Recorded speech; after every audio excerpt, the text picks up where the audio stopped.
Congress party ఏమనుకుందంటే తమిళనాడులో సినిమాలో దాదాపుగా సినిమా రంగం ఈ పెరియార్ తరహా అలవాట్లే ఉన్నాయి. అక్కడ వాళ్ళలో హిందుత్వ భావజాలం చాలా తక్కువ ఉంటుంది. యాంటీ హిందుత్వం ఉంటుంది.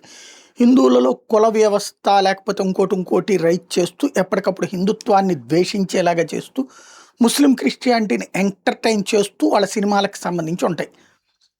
విచిత్రం ఏంటంటే దేశంలో అద్భుతమైనటువంటి ఆలయ సంస్కృతి ఉన్నటువంటిది తమిళనాడు. అక్కడ పూర్తి దానికి విరుద్ధంగా వీళ్ళ రాజకీయాలు గానీ, సినిమాలు గానీ నడుస్తా ఉంటుంది. ఇప్పుడు ఓ పక్కన 'జననాయగన్' సినిమా వివాదం ఒకవైపు నడుస్తుంటే, 'పరాశక్తి' సినిమా శివకార్తికేయన్‌కి సంబంధించింది వచ్చేటప్పటికి ఇయన్నీ కూడా పొలిటికల్ మోటివేటెడ్. రేపు రాబోయే ఎలక్షన్స్‌ను ఉద్దేశించి తీసినటువంటి సినిమాలు. అది భాష ఏదైతే తమిళ మీదన హిందీని రుద్దుతున్నారు అన్న ప్రొజెక్షన్ కల్పించేందుకోసం తీసినటువంటి సినిమా. దాంతో కాంగ్రెసోళ్ళు, తర్వాతన కమ్యూనిస్టులు, తర్వాతన ఇదే డీఎంకే ద్రవిడ మున్నేట్ర కజగం ఆ కూటమంతా సంతోషపడిపోయింది.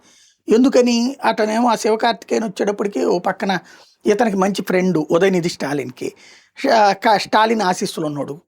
అందులో ఇప్పుడు హిందీని కూడా ఒక భాషగా మస్ట్‌గా పెట్టుకోవాలి అన్నటువంటి పాయింట్‌ని వీళ్ళు కేంద్రం తీసుకొచ్చింది. అది మూడో భాషగా పెట్టుకోమని చెప్పేసి. దానికి వ్యతిరేకంగా స్టాలిన్ వాళ్ళు వివాదం చేయడం, సుప్రీంకోర్టు కూడా ఘాటుగా వ్యాఖ్యానించడం ఇదంతా చూసాం. కాబట్టి ఈ సందర్భంలో తీస్తున్న సినిమా కాబట్టి మోడీకి వ్యతిరేకంగా తీస్తారనుకున్నారు. సీన్ కట్ చేస్తే అత్యధికంగా దెబ్బపడింది ఎవరికంటే కాంగ్రెస్. ఇందిరాగాంధీ ఎట్లా రుద్దింది బలవంతంగా ఇదంతా. ఇప్పుడు మోడీది ఆర్డర్ ఇచ్చి వదిలేశాడు, కానీ ఇందిరాగాంధీ భయంకరమైన ఆంక్షలు పెట్టింది ఆ రోజున. ఆ పాయింట్స్ అన్నిటి టచ్ చేస్తూ సినిమా తీయడం, అనేక మంది నిర్బంధించడం, జైళ్లలో పెట్టడం, ప్రాణాలు తీశారు అన్నటువంటి కోణాన్ని ప్రొజెక్ట్ చేస్తూ తీశారు ఇందిరాగాంధీని టచ్ చేస్తా. దాంతో ఇప్పుడు బెత్తరపోవడం కాంగ్రెస్ వాళ్ళ వంతైంది.